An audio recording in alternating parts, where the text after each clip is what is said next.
My name is Suzanne. I'm a wife and mother of 2 children. I have a 10-year-old and a 12-year-old, and I've been married 16 and a half years. My story is very similar to a lot of people out there.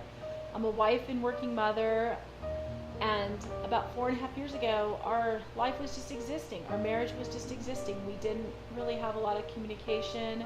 During this time, my husband was doing a lot of drinking, and I was always taught as a woman that you stick by your man. Being a woman, I was taught that you stick by your man through the good times and the bad times. And about 4.5 years ago, his drinking got to a new level, and he was drinking a lot, and there was a lot of anger. And we also were dealing with a lot of money issues. One night in September, almost 4.5 years ago, he went out with his friends, and I knew that that wasn't a good idea. I had a bad feeling from the beginning. Don't go. This is not going to end well. Well, I turned off my phone. I left it downstairs, and when I woke up to get ready for work the next morning, he wasn't there. And I thought, maybe he's on the couch sleeping.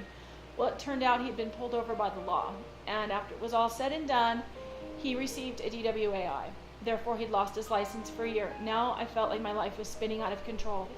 We were still trying to rediscover our faith in what was important to us, and our friends and family at Valley View Christian Church really rallied behind us, and Chris became an active member in Celebrate Recovery, which really was a fantastic process that helped him get through his hurt habits and hang-ups.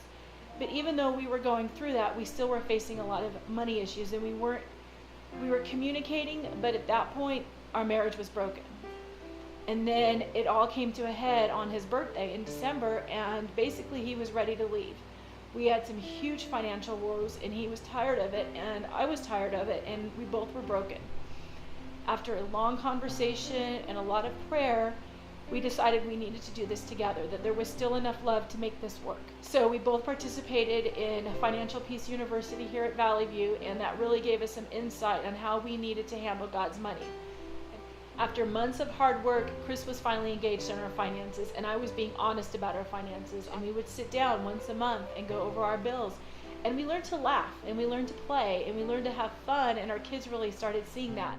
As trust was re-entering our marriage, so was the intimacy, so was our faith in our Lord, so was our being at Valley View and everything that has to offer. We felt re-energized that we could get through anything no matter what it was together. I mean, we were in a very dark place, and we didn't give up.